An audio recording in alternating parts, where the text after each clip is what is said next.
Fala, mercado financeiro! Sejam bem-vindos a mais um FK Carreiras. Para os íntimos, F Carreiras. O episódio de hoje vai ter um convidado mega especial, focado numa carreira que muita gente vem pedindo para saber e para conhecer melhor. Então, estou aqui hoje com ninguém mais, ninguém menos do que Rodrigo Herzog. Para alguns, puramente Herzog. O Rodrigo vai contar um pouco para a gente da carreira dele, mas o Rodrigo trabalha na Bradesco Seguros, uma das maiores seguradoras que tem aí, talvez na América Latina, né, Rodrigão? E vai trazer um pouco para a gente da experiência dele e tal, onde ele passou, tudo que aconteceu com ele para chegar até lá.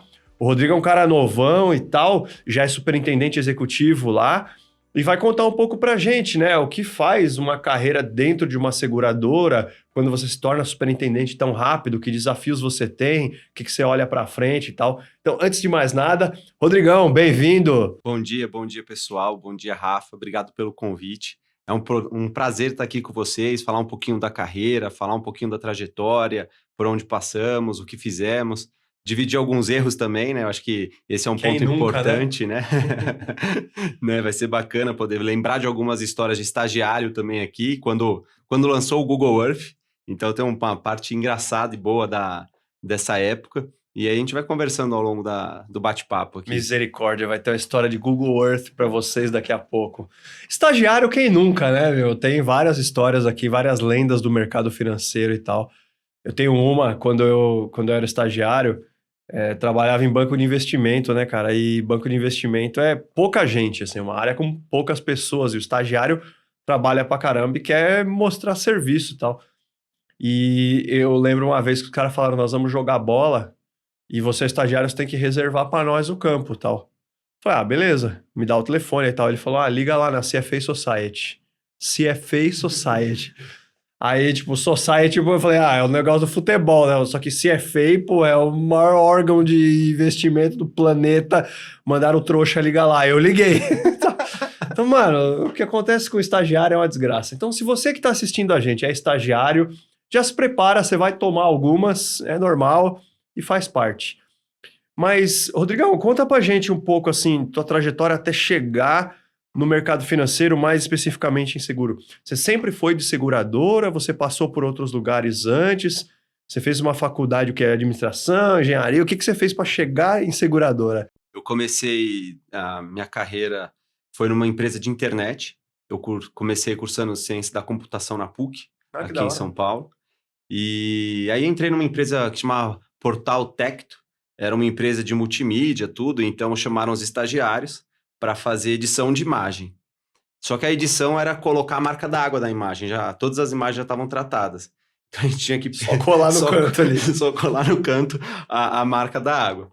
E aí eu fiquei, foi legal, foi um estágio que ficava ali no Shopping Morumbi, mas era das 5 às 11 da noite, essa era a melhor parte, porque dava para estudar, dava para jogar bola depois da faculdade, ficar um pouco depois da faculdade com a galera também, tudo, e depois eu ia para o estágio. Então foi uma época bem legal, só que durou só 3 meses, porque a turma de estagiários que entrou foram todas despedidas, assim, todo mundo, acho que estava colando errado a marca d'água. Você ficava colando... O cara só tinha uma função na vida, que era colar a marca d'água, ele conseguiu esculhambar. Acho que para arte eu não tinha muito... Até hoje eu não tenho muita aptidão para arte. Sim. E aí depois eu fui fazer um estágio na Receita Federal, eu também fazia um curso de redes na Cisco. Então eu comecei a mexer com o banco de dados, redes, tudo. Aí era muito longe, era em Osasco e começava 1h da tarde. Então eu não conseguia, não dava tempo de chegar, eu sempre chegava um pouco atrasado, tudo. Aí eu conversei com o pessoal também, porque eu só mexia em banco de dados em Access, queria montar uma rede dentro do setor, o pessoal não queria deixar muito eu ir para a área de rede. Aí eu pedi para sair, porque eu queria um estágio onde eu pudesse mesmo desenvolver alguma coisa mais de processos e tal. Aí nisso eu caí num processo seletivo do Unibanco e comecei minha carreira, tudo dentro do Unibanco na área de processos, dentro de tecnologia. E aí, foi demais, porque entrou eu e mais 5 estagiários, entramos nesse grupo, e era um grupo, assim, bem brother, assim, uma galera muito sangue bom, assim, a gente fazia tudo junto, jogava bola, igual a gente estava falando aqui um pouco antes, jogava bola, fazia um monte de coisa. E aí, como o pessoal dizendo da computação, a gente tem umas brincadeiras meio de geek, né? Não é mais nerd, né? Hoje em dia é geek. Mudou o nome. Já mudou o nome. Então, a gente fazia as disputas do Google Earth. Então a gente almoçava em 40 minutos, o Google Earth estava começando, não tinha ainda localização, busca por endereço, você tinha que ir pelo seu conhecimento do War, né? Quem jogou War sabia onde ficavam os países. Vai mexendo o planeta lá e dando zoom. E aí a gente disputava assim, uma pessoa falava um lugar, então Muralha da China, e você tinha que achar a Muralha da China no Google Earth. E a pessoa que primeiro achasse a muralha, ou ali o lugar escolhido, ganhava o almoço no dia seguinte. Então era a nossa batalha ali do almoço, era engraçado, assim. E aí, foi uma turma que a gente se ajudou muito, assim, o que um conquistava, o outro comemorava, sabe? Foi uma galera muito top. Aí, com isso, eu fui seguindo minha carreira dentro do Unibanco, fui efetivado, e aí fui até me tornar, assim, analista júnior. Quando eu ia me tornar analista pleno, rolou um movimento de outsourcing na área de TI, e aí eu cuidava da ferramenta de Ares, que é uma ferramenta especializada em gestão de processos, e eu acabei fazendo contato com o pessoal dessa empresa e fui para a consultoria. Eu fiquei 2 anos nessa consultoria, que é a IDS Share, hoje em dia já com uma outra atuação. Fiquei nesses 2 anos trabalhando na Siemens e na Contax. Então, na época da Siemens foi muito interessante, porque eu rodei assim, uns 5, 6 projetos dentro da Siemens, em prédios diferentes. Então, foi muito interessante, falando com gente Brasil, Argentina, Colômbia, Alemanha, sabe? Então, foi muito legal, foi uma experiência, assim, para o começo de carreira interessante. E aí, quando eu saí, eu pedi para o meu chefe para sair da Siemens, porque eu já estava 1 ano na consultoria, e quando você vai para a consultoria, você quer rodar. Você quer conhecer gente, você quer conhecer sistema, solução, e dentro da Siemens já estava começando a ficar limitado desses conhecimentos. E aí eu troquei uma ideia com o meu chefe, falei, eu queria ir para um lugar diferente. Ele falou, então você quer ir para um lugar diferente? Vai para o Rio de Janeiro. Aí eu tinha 24 anos, fui morar no Rio de Janeiro.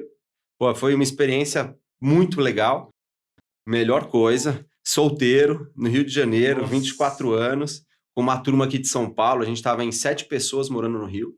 Tinha pessoa trabalhando na Vale, na Petro, e eu e outra pessoa trabalhando na Contax. Então, a Contax tinha, em 5 anos, crescido de 5 mil funcionários para 55 mil funcionários. Então, você entrava na sala de reunião, cara, tinha computador, não tinha gestão de ativo, e a nossa consultoria foi chamada para fazer gestão de ativo. Então, aí começamos a fazer todo um mapeamento de processo, documentação, cadeia de valor de como gerir um ativo, tudo. Nesse meio do caminho, o antigo chefe meu do Unibanco me ligou e falou assim, a gente vai fazer um insourcing agora, e a gente quer que você venha para liderar uma parte da equipe. Aí eu falei, não, beleza, vou estar em São Paulo essa semana, a gente conversa. Aí eu voltei numa sexta-feira, porque eu já estava fazendo uma pós também, em gestão de projetos na Vanzolini. Aí eu voltei, que eu fazia de sexta à noite e sábado de manhã eu fazia a pós. Aí eu voltei, começamos a conversar, a vaga foi interessante, voltei para o Unibanco. Aí voltei como analista sênior, liderando uma frente de inovação e usabilidade no sistema que tinha sido implementado. Aí foi o que hoje a gente chama de UX, CX, né, de User Experience. Na nossa época, lá em 2000, comecinho de 2000, era usabilidade que a gente falava, né? Era portuguesão mesmo aqui, coisa nossa. Era a raiz, né? Aí foi, assim, comecei a engolir livro de usabilidade, estudar muito sobre a experiência do cliente, jornada do cliente, onde posicionar o botão, e aí eu entendi aquela experiência da marca d'água. Aí que a marca d'água voltou. Foi importante na minha vida, né? E foi interessante, porque a gente mexeu num sistema, em 3 meses, mais de 900 telas. Assim, esse foi um dos projetos que eu falo que foi um marco na minha carreira. Já tinha app naquela época? Ainda não. Era mais site mesmo. Era mais site. Era comecinho de 2007, essa época. E, assim, esse projeto, como teve esse movimento de outsourcing e insourcing, tinha uma discussão forte entre a área de negócio e a tecnologia. A área de tecnologia ainda não era tanto parte do negócio da companhia, né? Não fazia parte da estratégia, era uma área executora, né? Até esse é um dos motivos pelo qual eu saí da área de TI naquela época, né? Hoje talvez o movimento seria diferente. Mas entregamos o projeto, foi um sucesso, a gente começou a se aproximar da área, começamos a construir equipe naquele movimento do insourcing, que a gente tinha 40 pessoas, o plano era ir para 200 pessoas. Eu virei coordenador nessa época. Quando eu virei coordenador, montamos o time, veio a fusão Itaú Unibanco. Aí, cara, aí o negócio foi... O chão abriu. Basicamente, né? Aquela placa tectônica que abre um buraco no chão. Cara, assim, a gente perdeu o chão, como você tá falando, Rafa, assim, não sabia o que ia acontecer. Todas as contratações foram bloqueadas. Tinha gente chegando na segunda-feira. Você era Unibanco, né? Eu era Unibanco. E aí devia ter o time do Itaú até juntar todo mundo, ver quem fica, quem sai. Isso aí é coisa de 2 anos, né? Demorou 2 anos, 2, 3 anos. Promoção, mérito, ficou congelado 2 anos. Foi uma loucura, assim. Eu lembro que teve um dia que deu pau na logística. Todo mundo começou saque, ouvidoria, bombando a reclamação que a policy não chegava. Aí meu chefe falou, senhor Zog, vai dar uma olhada lá, ver o que aconteceu. O cara deu algum pau na impressão. Aí eu fui no andar, no Seik, lá no Jabaquara, subi correndo atrás da pessoa. Eu queria saber onde tá a pessoa. Chamava, nem lembro direito o nome da pessoa. Aí falei assim, ela saiu na semana passada. Foi embora. Puta, como assim que ela foi embora semana passada, cara? Você agora se você quiser saber como é que funciona, só ligar pra ela. Eu falei, mas e a equipe dela? Não, só tinha ela. Puta, Cara, era a equipe de logística de um que acabou. Aí foi uma loucura, aí começamos a correr atrás de tudo. Mas a gente alugou uma impressora de fazer carteirinha. Eu lembro que a gente pagava R$ 5.000 por mês essa impressora.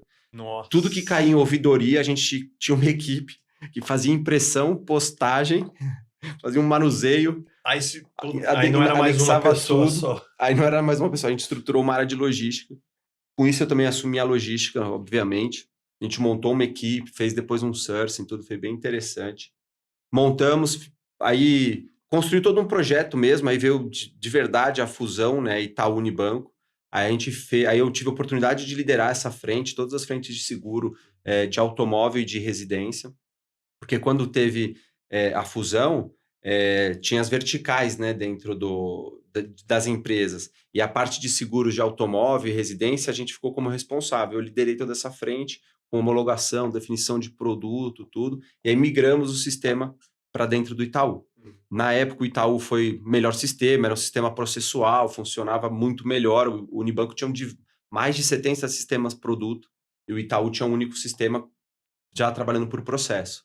Então, foi feita essa migração, aí migrou, beleza, fiz a migração. Quando começamos a comemorar Itaú Unibanco, o Itaú compra 30% da Porto Seguro.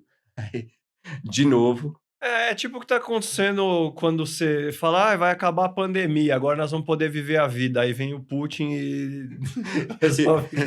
E muda a vida de muita gente. É tipo isso. Tipo né? isso.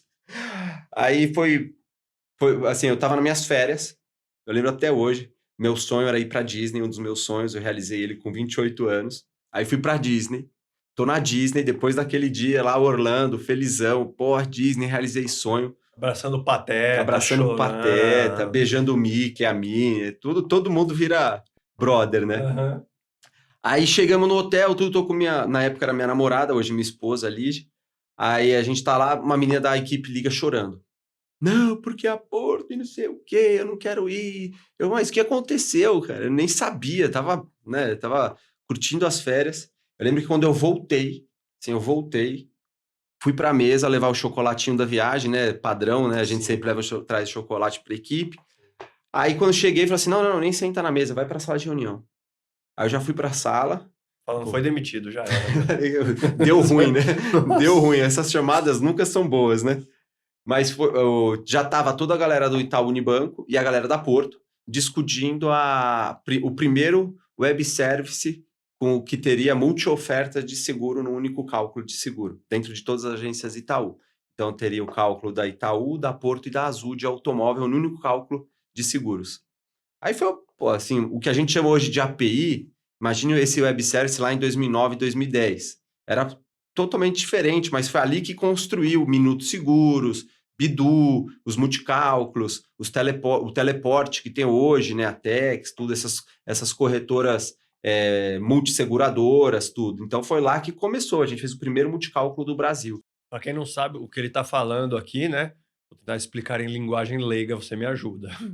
Mas quando hoje fala-se muito no mercado de investimentos, por exemplo, nessas plataformas que te mostram várias opções. Então, eu quero investir num CDB.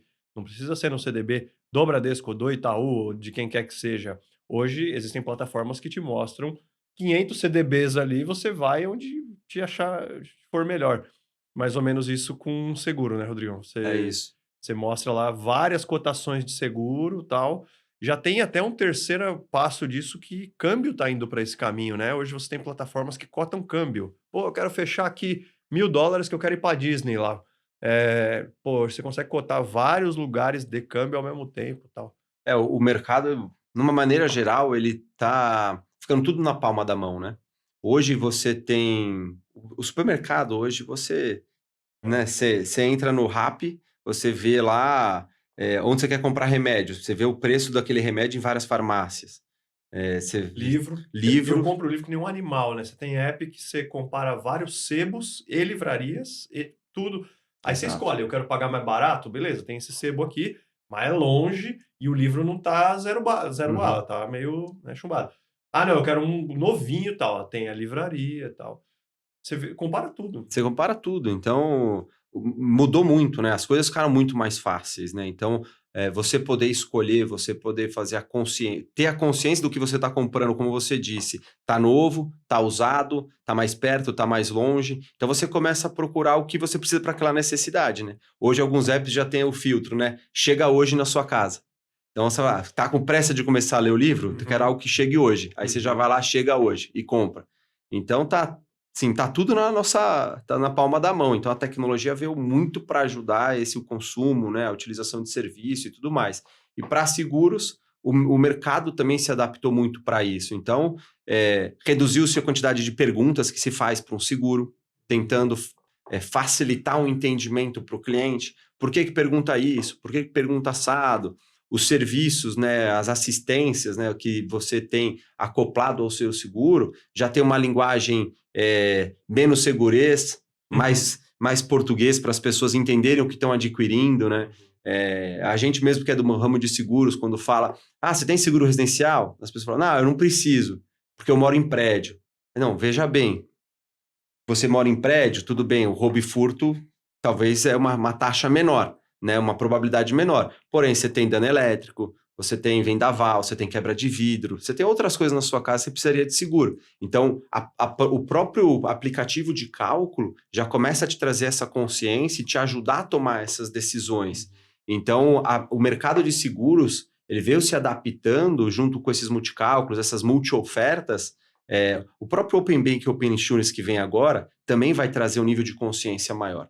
Porque o banco que melhor se adaptar, a seguradora que melhor se adaptar, conseguir se comunicar melhor, explicar melhor seus produtos, ter as melhores taxas, vai ter a maior quantidade de clientes. Então, a tecnologia sendo bem usada numa jornada de cliente, né, a gente fala muito hoje do cliente-centrismo, né, usando de fato esse termo e conseguindo trabalhar para o cliente de fato ficar no centro, não só na oferta, mas na vigência do serviço contratado, e fazendo um bom atendimento, obviamente, vai ter sucesso no seu produto, né? Então, é o grande desafio, né? Juntar um pouco disso tudo, né? Acho que foi meio isso que levou o Itaú a buscar essa participação na Porto, porque viu essa oportunidade. Esse movimento aconteceu lá em 2009, 2010. Tinha ali uma vontade da Porto conseguir entrar num canal bancário e tinha uma oportunidade do Itaú, eu vejo assim que foi um baita negócio para o Itaú, porque o Itaú passou a adquirir 30% da Porto Seguro, né, e na época a carteira de automóvel e residência, que foi a carteira que migrou para Porto, foi todo o ativo e passivo dessas duas carteiras foram para Porto Seguro. Naquela época, o Itaú tinha 200 mil itens no canal Rede. 200 mil itens no canal Rede.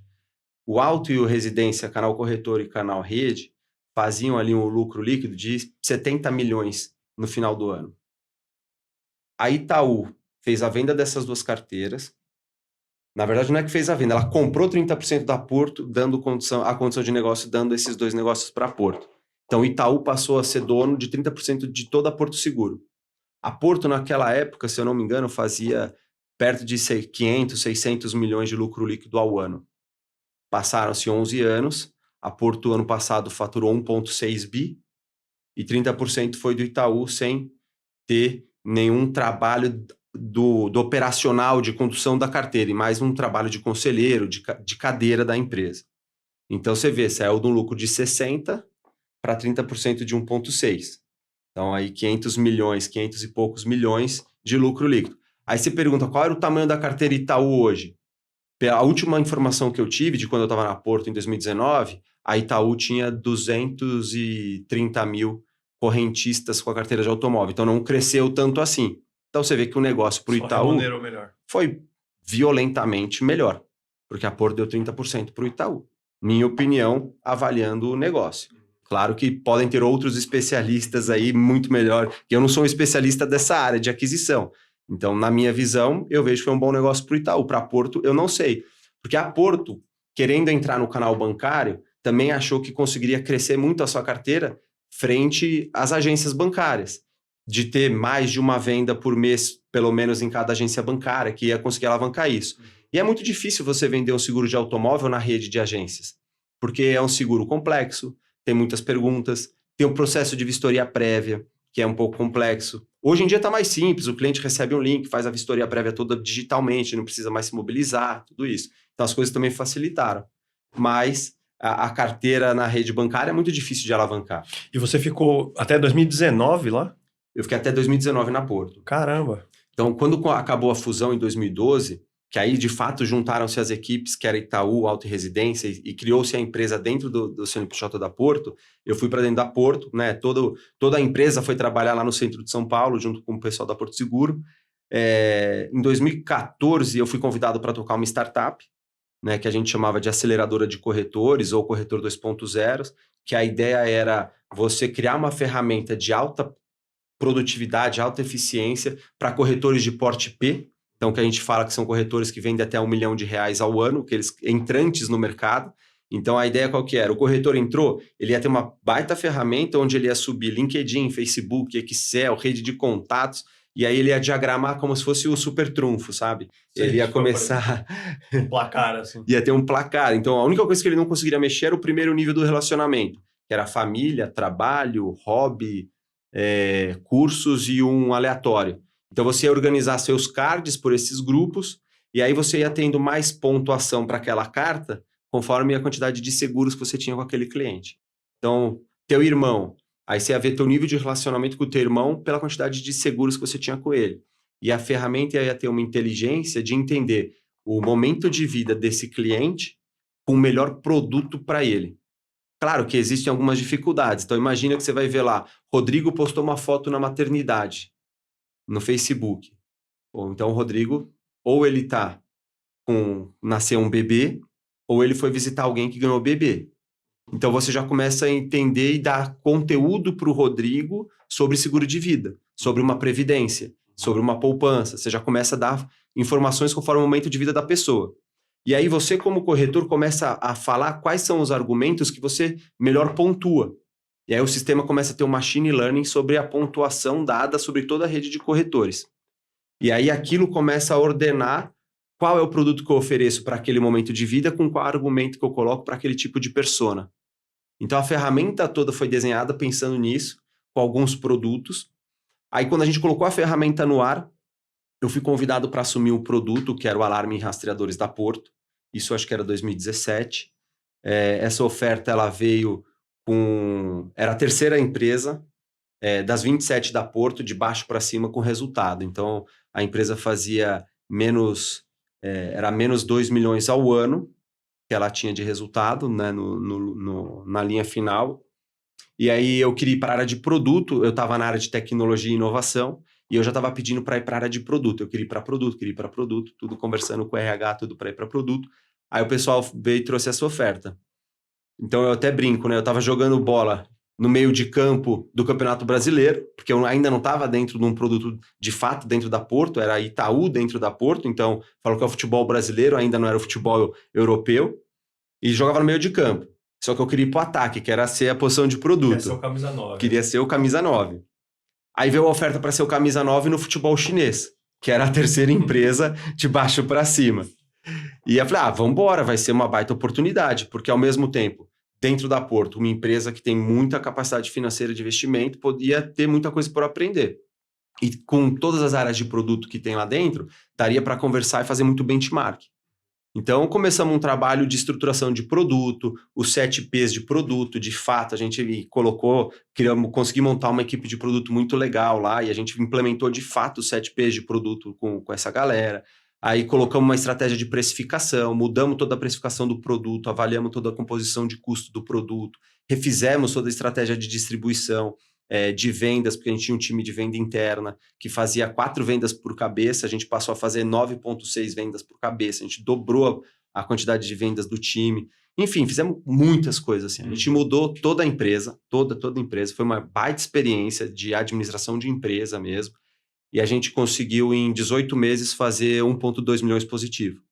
Então, em 18 meses, a gente virou a empresa e hoje a Porto Alarmes ela foi vendida, né? Então, ela continua com canal de distribuição, mas ela foi vendida para a DT.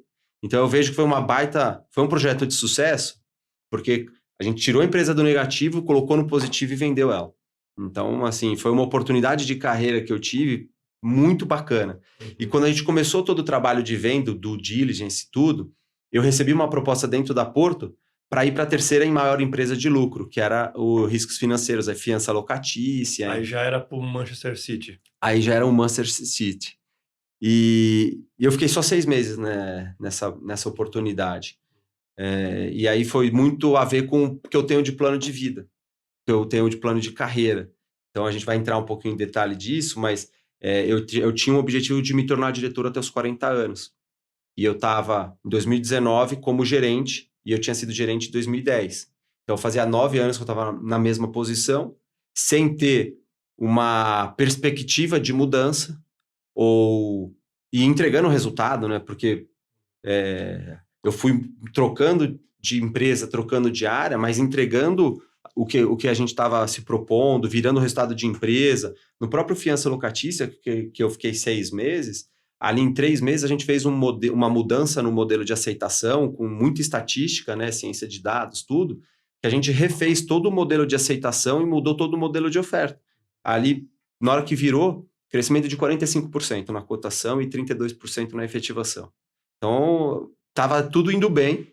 Sim, as coisas estavam também indo numa forma produtiva em relação ao que a gente estava mudando para a empresa, porém eu queria algo a mais para a minha carreira. De aos 40 anos, também ter eu não digo só ser diretor, mas ter uma posição financeira como diretor. Né? Até aí tem outros planos por trás, né? Não é só ter a posição financeira, tem a grana, tem o que a gente dá para o mundo também, né? Já tem algum tempo que um percentual do meu salário eu faço para doação, já há algum tempo. Acho que a gente tem que devolver para o mundo, sabe? A gente não tem que ficar tendo as coisas só para a gente tem que devolver para o mundo o que a gente recebe do mundo. Que legal. Então, é uma coisa que eu acredito bastante. Aí, em 2019, eu recebi essa proposta para ir para o Bradesco. Combinamos quais seriam os meus entregáveis no Bradesco, nessa negociação. Eu fui como superintendente de operações. E aí, em 2 anos depois, eu fui promovido para superintendente executivo de operações. E agora, em novembro, a gente fez uma mudança e eu assumi a área de sinistro. E o Carlos Oliva, que cuidava de sinistro, foi para a minha posição em operações. A gente fez essa troca de cadeira. Swap. E tá muito legal. Está bem, bem divertido, aprendendo bastante com sinistro, tanto em automóvel quanto em ramos elementares. Então, estou nesse momento de carreira aí, uma baita empresa, curtindo muito o Bradesco, com muito curso. O Bradesco tem um apoio de cursos absurdo. Eu fiz o meu primeiro curso na Berkeley agora, totalmente em inglês. Né? Eu venho me desenvolvendo no inglês nesses 2 últimos anos e sempre tive um desafio na minha carreira. Falei, eu quero ter alguns cursos fora do país. Então, eu fiz o curso na Berkeley, fiz um curso em Israel de startup. Agora, esse ano, tem um curso de liderança na Harvard e também um curso de share value também na Harvard, que a gente tá discutindo também lá com a RH. Então, é uma empresa que apoia muito, incentiva a gente. Você consegue colocar os teus sonhos junto com os sonhos da empresa, sabe? Você consegue juntar as duas coisas. Então, tô muito contente com essa fase. Pô, que bom, cara, que bom. História comprida. Falei muito, né? Não, nem por isso. Quantas coisas acontecem em pouco tempo, você pode dizer, 10 anos de trabalho, tá, 10 anos, não é tanta coisa. Quanto você troca, quantos desafios você assume, quanto que a vida tem esses imprevistos que vão acontecendo e você não se planejou. O que eu acho bacana da sua trajetória algumas coisas, assim. A primeira é que você não era um cara que ficava falando muito não para as coisas, assim. As coisas foram meio acontecendo na sua vida e você foi abraçando as oportunidades, né? E como você é um cara que tem a energia alta, você é um cara otimista que fala com gosto, assim, das coisas que você faz. Eu acho que isso no trabalho também influencia. No fundo, não é só conhecimento técnico de alguma coisa.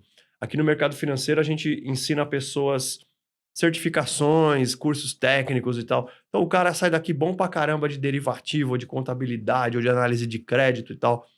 Mas por que que alguns se dão bem e outros não tanto? Eu acho que tem um pouco esse lado humano de conseguir falar as coisas com energia, de pegar um desafio que tá difícil e, pô, vamos fazer, vamos tentar o nosso melhor, tal. Acho que você tem isso. Uma outra coisa que eu acho que você tem, se por um lado você foi abraçando as coisas, por outro lado você sempre deixou aqui, pô, minha carreira, o que eu quero. Você já tinha uns milestones na sua vida que você queria atingir e quando estava indo muito diferente daquilo, você soube trocar, né? Mas eu acho que esse lado. A pergunta que eu ia te fazer é mais ligado a como conciliar as duas coisas, assim, ao mesmo tempo que você. Pô, troquei de empresa, não sei quem foi comprado, teve um M&A no meio do caminho e tal. Como ao mesmo tempo você ligava isso, vamos embora, vamos abraçar, com, puta, isso aqui já não é mais pra mim, eu vou trocar. Bom, Rafa, para te responder essa, vou lembrar do primeiro livro que eu li, que até hoje é um sucesso em tudo que é livraria, que é o Pai Rico, Pai Pobre. Meu pai sempre viajou muito. Meu pai começou a carreira como peão de obra. E ele trabalhou em diversas obras pelo Brasil todo. Eu lembro quando eu tinha uns 13, 14 anos, ainda a Varig entregava premiação nos aviões. E ele veio com esse livro de uma viagem que ele fez, que ele ganhou da Varig, e falou, ó, lê, mas eu quero que você resuma o que você aprendeu. E eu lembro que, cara, vou ler meu primeiro livro, como que vai ser, né? Aquela adolescente ter que ler, sabe? Não tinha o hábito. E até eu fui desenvolver esse hábito depois que depois que eu terminei a faculdade, que eu peguei o amor pela leitura. Mas eu li o livro, e naquele livro eu aprendi, né? O principal conceito do livro é que você tem que fazer o dinheiro trabalhar para você, não você trabalhar para o dinheiro. É o principal conceito ali, tem várias coisas que são relatadas, mas para mim a mensagem principal que ficou foi essa. Então eu coloquei na minha cabeça que em algum momento da minha vida eu tinha que ter uma liberdade financeira. Porém, essa liberdade financeira não poderia ser a qualquer custo. Tem que ser com uma jornada que faça sentido. Quando a gente vai para a antroposofia, eu sou colérico. E o colérico trabalha por propósito acima de tudo. Né? Até eu tenho um antigo chefe meu que falava assim, o Herzog, se você falar para ele faz, ele não faz. Agora, se você deixar ele discutir e conversar, por mais que ele não concorde, depois ele vai fazer. Sim. Meu propósito, né? Ele não sabe receber ordem. E é verdade, eu não sei, assim, eu gosto de conversar sobre as coisas, eu gosto de debater. E aí tem aquela máxima, né? Quando não tem consenso, tem bom senso. Então eu tenho bom senso para entender as coisas que a gente precisa executar. Mas voltando para a sua pergunta e trazendo um pouco desses conceitos, eu sempre tentei deixar claro na minha carreira aonde eu queria chegar, só que para onde eu queria chegar eu tinha que passar por várias coisas. Então, eu estava formado, eu tinha que ter uma pós-graduação. Aí eu terminei a pós, eu tinha que ter um MBA. Aí eu sabia que eu queria ir para produto, então eu tinha que tirar a rigidez do exatas. Então eu fui fazer curso de inovação, fiz curso de teatro. Cara, eu nunca me imaginei bater um papo assim contigo, nunca me imaginei numa live de YouTube, e hoje em dia eu tenho algumas. Mas assim, se você pegasse o Rodrigo de 5 anos atrás, 6 anos atrás, nunca ia estar na cabeça dele essa transformação, porque para mim isso é uma transformação. Eu sou um cara de exatas. O meu primeiro MBTI, eu estava como introvertido. Hoje, já fico um pouco mais pro extrovertido. Mas eu não sou um cara mega extrovertido e tudo. Eu sou muito extrovertido com a minha galera, com a minha turma. Então, Rafa, assim, trazer felicidade na jornada. Acho que acima de tudo, as coisas têm que fazer sentido. Você tem que ser flexível, sabe? Chegou a fusão, caiu o teu mundo, vai mudar a tua equipe. Pô, legal, pode vir gente bacana, sabe? Não é só a minha equipe que era legal. Não, tem muita gente boa no mercado, tem muita coisa que a gente aprende com muita gente no mercado, com muita gente mais nova do que a gente. Então, todas as mudanças eu sempre entendi elas como mais um desafio, mas acima de tudo, tendo por trás o meu plano. Porque a empresa pode ter o plano dela, só que se você não colocar o teu plano dentro da empresa, você também não vai ser um plano da empresa. Você pode ser mais um. Então, como você se deixar à mostra, como você se deixar vivo, como você colocar o teu plano como uma prioridade para as pessoas que podem te ajudar dentro da empresa, sabe? Eu acho que esse ponto é muito importante. E aí, em 2011, eu vi uma palestra que era o encebolamento humano. E é muito louco, assim, é o negócio da essência, né? Então, você vai ter tudo isso na mesa, só que tem uma coisa que a gente não foi treinado a fazer, que é, isso faz sentido para mim? Então, quando a gente vai para a escola, a gente só vai para a escola. A gente não faz sentido, a gente não questiona se a turma que a gente está na escola faz sentido pra gente. A gente não aprendeu a perguntar isso. A gente vai para a faculdade. De novo, você não pergunta se aquela faculdade, se aquela galera, se o teu primeiro estágio, se a sua efetivação, você vai vivendo. Então, se tem uma coisa que eu fiz diferente na minha vida, foi sempre avaliar se fazia sentido para mim e entender o dia que parou de fazer sentido. Então, eu já pedi 2 vezes conta de empresas na minha carreira. E as 2 vezes eu não me arrependo, porque parou de fazer sentido para mim, respeitando tudo que eu sempre vivi dentro das empresas que eu vivi e amando tudo que eu vivi lá dentro. Então não tenho nenhum demérito, só saí porque as coisas começaram a não fazer sentido para o meu plano. Então o meu plano é mais importante. Então é assim que eu toco a minha vida. E aí tem um outro arquétipo que eu uso, que é assim, tudo na vida tem 3 P's, que é tua vida pessoal, a tua vida profissional e a tua vida patrimonial. E isso forma o triângulo da vida. Então, se você começa a só olhar o profissional, com certeza os 2 lados vão estar capenga. Então, você tem que equilibrar a tua vida. E aí, como equilibrar a sua vida? É fazer um PDI da sua vida dos 3 P's. Então, onde você quer chegar? Faz lá tuas metas profissionais. Faz os teus sonhos, né? Eu chamo patrimônio de sonhos. Então, quais são os teus sonhos? E não neles sejam financeiros. Né? Eu falei aqui de Disney, mas eu tinha o sonho de pegar onda nas principais praias do mundo. Eu realizei eles. Então, assim, sabe, coloca isso. Fiz muito mochilão na vida para conseguir realizar meus sonhos, mas era a minha prioridade.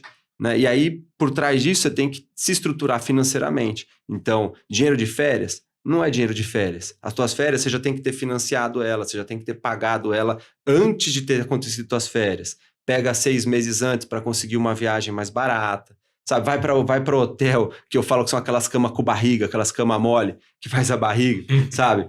Cara, se joga pro mundo, faz as coisas acontecer, mas questiona se as coisas estão fazendo sentido para você, e por trás disso, você tem que ser o dono do seu plano, assim. Acho que é a combinação desses fatores que eu diria aí para nossa galera, para os nossos jovens, cuidar disso. Porque isso só você pode fazer por você. E fazer isso, ou seja, ter essa visão crítica, né? Para completar um pouco, eu tenho um livro que eu li uma vez também meio que forçado, assim. Não foi meu pai, mas eu li ele meio forçado. E eu vou te falar, depois da Bíblia, é o livro que mais influenciou meu jeito de agir e de pensar. É um livro que chama A Revolta de Atlas, Ayn Rand. Era uma autora soviética, radicada em Nova York e tal. É uma filosofia de vida, cara. O livro é, tipo, desse tamanho, assim. Tipo, você leva metade da sua vida pra ler o livro. Você pensa em desistir umas 15 vezes. É tipo isso. Mas o livro é animal, assim. Animal. Recomendo pra qualquer um queira esse propósito. A filosofia dessa mulher, basicamente, a gente tem algo que mais ninguém na natureza tem, que é a capacidade de olhar a realidade e ter consciência sobre ela.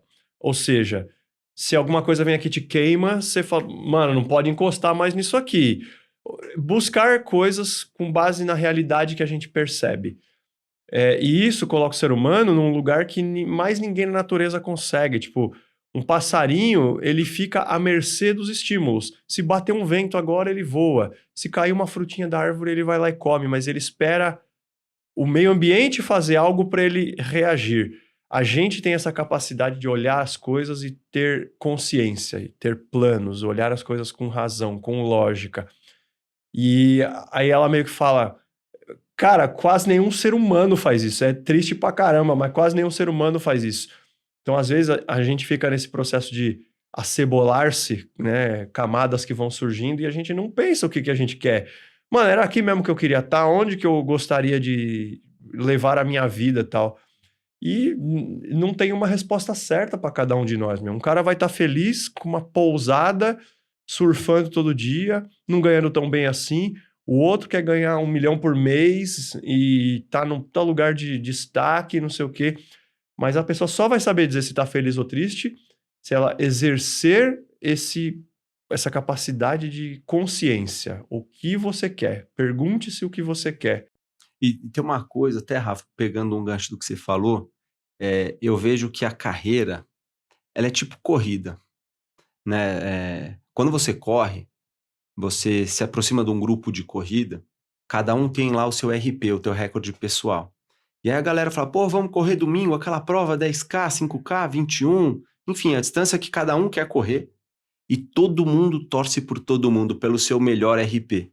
E aí é muito louco, porque o cara que vai fazer 20 e poucos minutos numa prova de 10K, ele vai esperar o cara de 1 hora, para saber se o cara de 1 hora bateu o recorde dele, que era subir 1 hora, que era lá fazer 55. E ele comemora os 55 da mesma forma que ele comemorou os 25 minutos que ele bateu naquele dia. Ou se ele não bateu o dele, ele também comemora o do amigo dele. E um espera o outro, sabe? Então, você saber o que você quer, não olhar para o outro e invejar o outro que corre a 25, mas você sabe que o teu limite, o teu corpo, a tua estatura, o que você tem, né, a tua história, né, não vai te permitir correr a 25. Então, cara, dentro da tua história e o que você pode hoje, porque a cada vez que você atinge, você pode se puxar mais. Então olhar para o seu e agradecer o seu e realizar o seu. E o dia que seu amigo tiver algo melhor que o seu, cara, vibra por ele, sabe? O grupo de estagiário, a primeira turma lá do Unibanco, 6, era assim. A gente vibrava um pelo outro. E assim, aquela essência da molecada, dificilmente a gente vê na vida adulta agora mesmo, na mais formada, né? Ali tinha 21 anos, 22, tudo era festa. Agora a gente vê agora nego com 40, com 35, 45, vibrar pelo outro, você não vê, cara. Você vai dar uma promoção, é fria. Porra, o cara tá esperando aquilo, sabe? Aquela promoção. Pô, faz-se algo legal pro cara. Tipo, fala pra ele, meu, isso aqui é um marco na tua vida. Você lutou 1 ano, 2 anos por isso. Então, aquilo é importante pra pessoa, sabe? Não é só uma promoção que você tá dando, não é só um mérito que você tá dando. Quando você faz isso, o outro também recebe aquilo. Porra, eu sou foda, eu consegui minha promoção. E a gente, na nossa cultura latina, tem vergonha de falar que a gente é bom em alguma coisa. Porque se a gente fala que é bom, a gente não é humilde. Só que ninguém sabe a tua história, cara. Ninguém sabe o que você viveu. Então, assim, reconhecer o que você tem de bom e também reconhecer o que você não tem de bom faz parte do ser humano. E aí, pô, valoriza o que você tem, seja grato pelo que você tem, e o que você quer ter, continua lutando. E quando seu amigo conseguir, o teu colega conseguir, porra, vai lá e celebra por ele, sabe? Esse negócio, pra mim, é muito forte. E isso eu aprendi muito na corrida, assim, o RP de cada um. E vale pra tudo na nossa vida. É um conceito que eu acho que a gente tem que distribuir pra tudo, assim. Uma outra pergunta que eu queria te fazer, que é mais ligado a estudar, né? Você é um geek de formação, você é um cara que foi para TI. TI, assim, não, você foi para a ciência da computação de uma forma mais ampla. Hoje, sabemos a importância que isso tem, mas você fez meio que a contramão, assim, você começou na ciência da computação, depois para migrar para um nicho aí de mercado. Hoje, todas as áreas aqui que a gente dá aula de finanças, hoje estão terminando em tecnologia. É meio que o fim máximo, sabe? Eu te falo porque eu fiz praticamente todas as certificações que a gente dá aula aqui, cara. Você faz certificação de analista técnico, você termina com robotrading. Você faz uma certificação de planejamento financeiro, você termina com robo-advisor. Você faz... Cara, todas estão indo para tecnologia. Criptomoedas e tá todo mundo aí. O que você pode dizer hoje para uma pessoa que está começando a carreira? Melhor que a pessoa faça, sei lá, administração e depois aprenda tecnologia? Ou que a pessoa faça uma carreira de tecnologia para depois achar o seu cantinho? Então, Rafa, eu diria que hoje, até quem não tem que ir na tecnologia não vai conseguir sobreviver ao mercado. A tecnologia hoje é base do mercado. Então, eu sempre brinco que eu saí de tecnologia, mas a tecnologia não saiu de mim. Assim, então, eu continuo estudando tudo de tecnologia, assim, todos os conceitos novos, tem uma fala nova lá não sei aonde. Eu vou lá e começo a estudar sobre essa fala, sobre o conhecimento. Claro que eu não, assim, hoje em dia eu não preciso mais desenvolver, programar como eu já precisei programar. Então a gente acaba entendendo para poder fazer as melhores perguntas. Porque a molecada jovem vai vir com esse conhecimento todo e o meu papel vai ser orientar e fazer as melhores perguntas para poder ter a melhor aplicabilidade no negócio. Então eu vejo que tecnologia é algo fundamental. Né, o Automation Anywhere que você estava comentando é o futuro. Sim, tem áreas operacionais que vão acabar. Vão ter 50, 60 robôs na Amazon ou em alguma outra nuvem fazendo o que 100 pessoas fazem. 24 horas por dia, 7 dias por semana trabalhando e fazendo o que 100, 200, 300 pessoas fazem hoje. Então, o mundo vai passar por já está passando por essa transformação e vai continuar passando.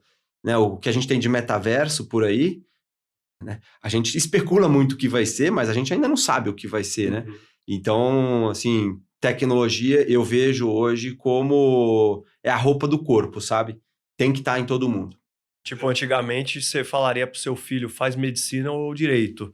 Hoje você falaria, faz ciência da computação. Eu falaria, faz ciência da computação, com certeza. Ou engenharia da faz computação. engenharia, né? Alguma coisa voltada para dados, né? A gente vê Big Data com robotização, é o futuro. Assim, pelo menos no mundo de negócios, cada vez mais você vê a ciência de dados junto com a robotização avançando muito em conjunto. Há 2 anos atrás, eram 2 conceitos isolados. Tinha uma certa conexão, mas não era um pensamento conjunto. Hoje em dia, você já não pensa mais só na robotização. Você já está pensando que o robô que vai ter, que base que vai ler, como que vai pegar os dados, qual é o Big Data que está por trás, o Data Warehouse que está por trás, como que você vai conectar os dados, como aquele dado vai passar aí para o Data Warehouse. Se não vai para o Data Warehouse, você vai fazer um robô para coletar dados, para juntar com esse Data Warehouse que você tem, para entregar o resultado que você precisa. Então, você precisa ter essa cabeça lógica e tecnológica. Assim, algoritmo e tecnologia hoje é o futuro. Assim, eu não consigo ver essas coisas num grande executivo. Se não estiver bem consolidada, você não vai ter um bom executivo. E acho que o último tempero aí nessa receita sua é o negócio de aprender o tempo todo, né? Porque nós não temos respostas que são permanentes aqui. Pode ser que daqui 2 anos mudou de novo e mais coisas apareceram. Acho que eu posso falar um pouco. Eu não sou um cara de TI como você, eu sou um cara de finanças. E acho que o que eu me forço a fazer, que é similar com a tua história, é aprender o tempo inteiro. Eu estudo todo dia, todo dia. E tem sempre alguma coisa nova. Eu estava estudando alguns processos de valuation que a gente usa para alguns ativos muito específicos. Por exemplo, uma obra de arte, um vinho raro, um tênis que foi de um jogador famoso. Dá para fazer valuation disso? Dá, tem outros métodos. Mas o que você percebe tem que estudar e aprender coisa nova o tempo inteiro. Isso vale para tecnologia, vale para finanças e você não vai mais fazer faculdade de 4 anos e depois usar aquilo. Você vai ficar estudando o resto da vida, né? Tem um cara que eu gosto muito, né, falando de referências, o Thiago Mota da Aerolito. Assim, o cara é um gênio. Assim, é o único brasileiro que dá aula na Singularity. O único. E ele fala sobre inovação, futuro, tendências, e ele fala muito sobre a aprendizagem contínua, só que ele usa um termo específico dele, que aí eu vou deixar para a galera ir lá pesquisar, que é um conceito bem legal, é um cara muito para frente, assim, muito interessante, assim, tem muito conteúdo e legal que é brasileiro, né? A gente acaba tendo alguns ídolos lá de fora, mas a gente também tem muita coisa aqui no Brasil. Tem gente boa aqui. Tem muita gente boa e ele é um cara que eu gosto muito. Que legal. Bom, queria te deixar, primeiro de tudo, agradecer, foi um baita papo e tal. Você é um cara que, pela sua energia e pela sua trajetória, você vai enriquecer muito as pessoas que ouvem a gente, que assistem a gente e tal. Queria te pedir para deixar um recado para as pessoas, assim, se você pudesse hoje conversar com o Herzog lá de quando acabou de se formar, o que você faria, o que você diria para essas pessoas terem cuidado ou coisas que você mudaria, erros que cometeu e tal, para a pessoa ficar esperto? Bom, Rafa, obrigado primeiramente aí pelo papo, foi sensacional ter essa conversa com vocês. Fico à disposição também nas redes, LinkedIn, Instagram também, o pessoal me procurar e quiser bater papo, tomar café também, fico super à disposição. E se eu pudesse falar uma coisa aí pra galera, eu vou lembrar do meu primeiro chefe, Luiz Fiorucci. Eu lembro que a gente teve um desafio, tinha um projeto de perfil de acesso, e sim, tava tudo dando errado nesse projeto, e tava com uma outra galera, e aí o projeto foi meio ficando de lado. E aí eu chamei ele para conversar e falei, ô Lilão, projeto ali a galera tá abandonando, cara. Podemos pegar ele? E ele falou para mim assim, Rodriguinho, tem uma coisa na vida só que é importante você saber. Ele falou assim, o que você aprendeu sobre lei do espaço? Eu falei, que 2 corpos não ocupam o mesmo lugar no espaço ao mesmo tempo. Eu falei, então, tem alguém ocupando esse espaço? Eu falei, não. Então você pode ir lá, fazer com toda a ética, moral e respeito. Então, traduzindo para o dia de hoje e levando para o que ele me falou naquele dia, eu vejo assim, faça tudo o que você quiser fazer. Aproveite as oportunidades onde não tenha ninguém fazendo, porque ali vai te trazer bastante sucesso também. Não importa se é difícil, não importa se deu errado para os outros, você pode ter pessoas que vão te ajudar a entregar aquilo que está para ser entregue. Mas faça tudo com muita moral, com muita ética, com muito respeito ao próximo e respeitando a tua essência, que com certeza você vai ter o seu sucesso e não é o sucesso dos outros. Sempre buscar o seu sucesso com esses aprendizados, com certeza você vai ser feliz e vai conseguir o que você quer. Show de bola. Então, pessoal, esse foi mais um F Carreiras, o seu podcast sobre carreiras no mercado financeiro. Hoje eu conversei aqui com o Rodrigo Herzog, superintendente executivo da Bradesco Seguros, um cara da área de tecnologia, e a gente quer continuar em contato com vocês, continuar seguindo a gente, ouvindo a gente. Nós vamos sempre trazer novos conteúdos aí para vocês, tá bom? Obrigado, pessoal. Valeu!